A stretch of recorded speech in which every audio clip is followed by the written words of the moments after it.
Hello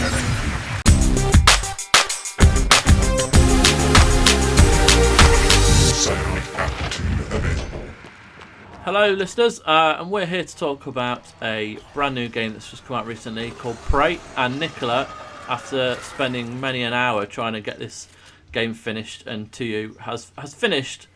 And you very much enjoyed it, Nicola, didn't you? I did indeed. Yeah. I didn't initially though, and I'll kind of expand on that a little bit. But yes, I did very much enjoy it. It's a very long game, or it can be shorter. I mean, if you concentrated mainly on the main sort of missions, you could finish it in considerably less time than I did. But I think if you were to do that, you would miss out on a lot of what makes the game really very good, which is the kind of incidental detail that you discover by, exploring every sort of corner of every room, reading emails and picking up audio logs and notes and things like that. That helps flesh out the space station that you're actually on. So, I mean, in terms of how I said I didn't enjoy it initially, it's quite an open-ended game. You've got an overarching sort of story that drives you through, but there is an awful lot of other stuff going on. And as I say, the game really shines when you move off that core path and go and have a little wander about and sort of read some stuff and see a locked room, and that presents itself as a little puzzle for you. How do I get into that locked room? There's a number of ways that you can do that, and the game gives you a really cool toolbox to be able to experiment and work your way around this space station in either a linear route or a non-linear route. You kind of, it encourages you to look around and see whether there's another avenue forward, and that I think is really strong, and I really, really enjoyed that aspect of Prey. Awesome. And one of the interesting things for me is the mimics themselves, and how you can go into a seemingly normal room, there's nothing in there, or you think there's nothing in there, but there might be something out of place, and you kind of basically anything can be a mimic. So does that ever get did you ever get desensitized to it, or are you always kind of on edge throughout the entirety of the game? How good an enemy are they? Because from the outset they look very very interesting. I mean, that's another area where I think the game isn't quite as strong. Like it's a very difficult game. I played it on normal. There's four different difficulty levels, so there's easy, normal, hard, and nightmare. And I just went for the default mode, which was normal. Yeah. And even on normal, it's quite a challenging game. And there's a number of reasons for that. Like the straightforward combat isn't that great. Particularly on console, I've played it on PS4. I haven't played it on PC, and I hear that it is better on PC. But on console, there is a bit of an issue with, I guess, the dead zone. When you're shooting at enemies, it is off a little bit, and also you get very little feedback in terms of the damage that you're taking. Right. Okay. So it's difficult in that sense because the mechanics of the combat aren't that good. They're okay. They're perfectly serviceable. Don't get me wrong. They are perfectly serviceable. But if you were to play this game as a straight shooter, I think you'd be very disappointed. And initially at the beginning, these mimics they build the tension.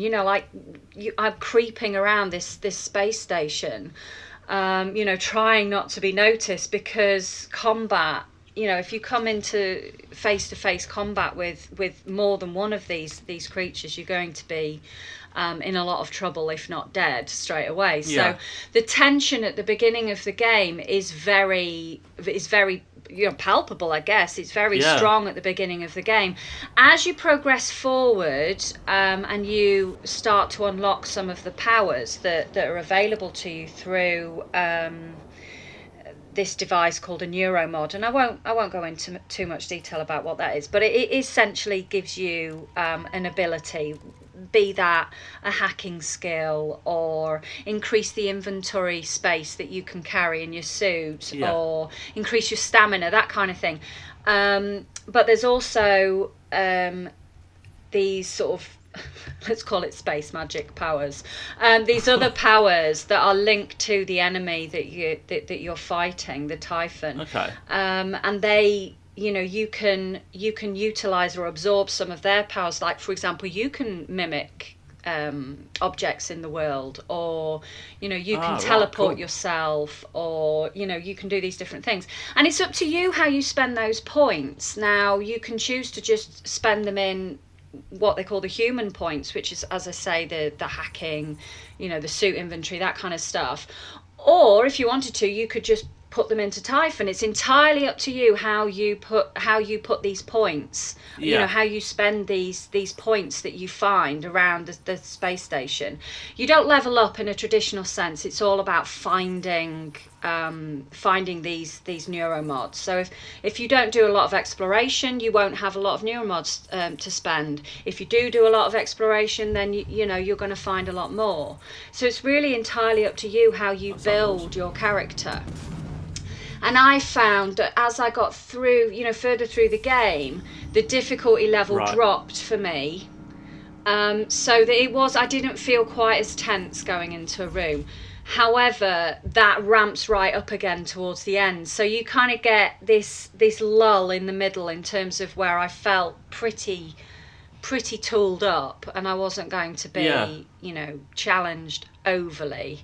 Which is a bit, I would have liked the difficulty to have been a little less at the beginning, but have kept a steady pace of challenge. But for me, I guess the way I spent my points, perhaps, or I don't know, just because I'm like double hard, I don't know. Yeah, we'll go with that one. I don't know. I found the middle section of the game, in terms of fighting the enemy, not much of a challenge. The challenge for me was more about trying to puzzle solve my way into areas that I couldn't get into.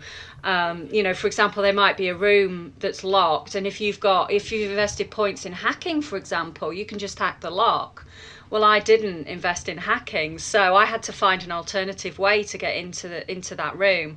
And I just, really enjoyed experimenting with the different powers to see whether I could, maybe turn myself into a coffee mug and I might be able to slip through that gap, or, that kind of stuff. It's a fun experimental game in that sense.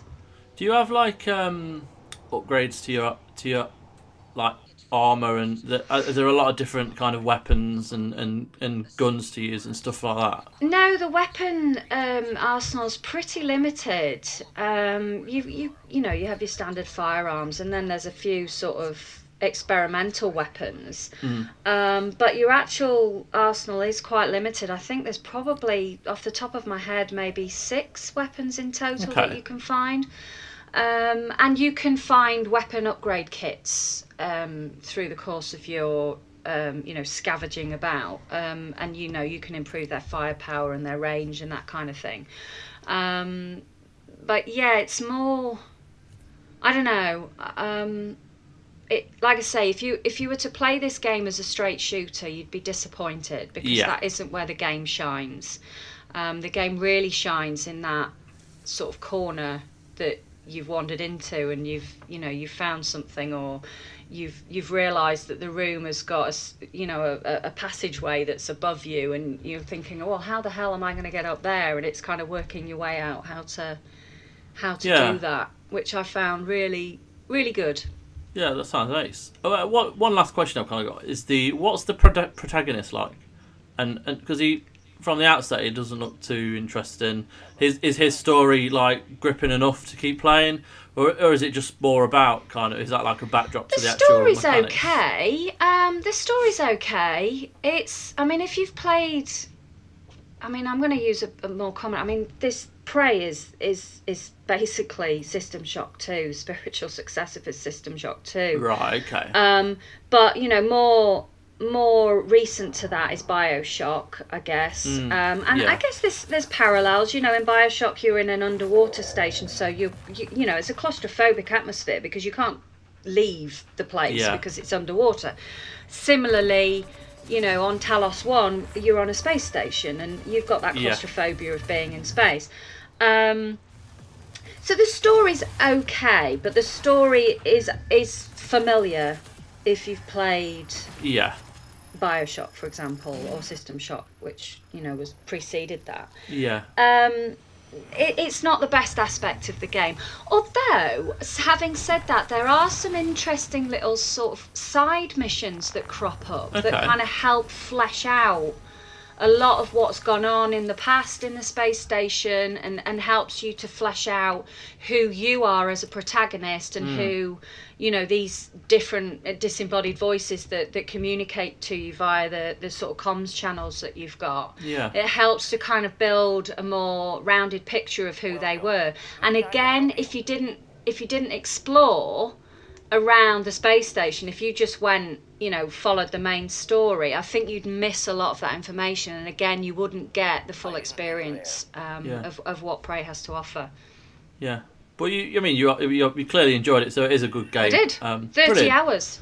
Yeah, that's insane. Because I was saying, like, reading someone saying that the story kind of can be over in like 12 to 15 hours. And that's amazing, the fact that there's that much kind of content to keep you playing for like double that. So, I mean, it definitely sounds like it's worth people's time. It is definitely. I think it'd be a shame if people were to dismiss it because they thought it was one type of game over another type of game. But it's definitely a very interesting kind of it's kind of sandboxy, I guess. In terms of the way that it allows you and gives you a tool set and allows you to just play it however you want to play it.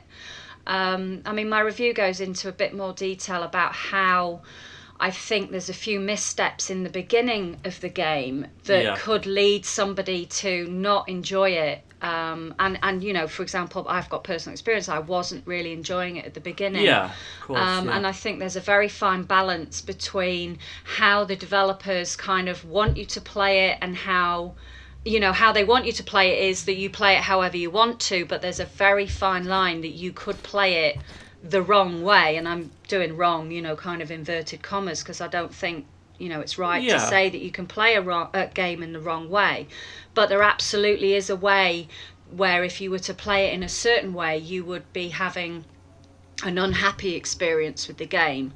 And like I say, I go into a bit more detail about that in my review. Awesome. Well, I mean, you can read Nick's review on godisthegeek.com. You can follow her on Twitter at wavy_gravy with an E. Thank you very much for joining me, Nick. You're very welcome. And speak to you all soon. Thank you, guys. Bye-bye. Bye-bye.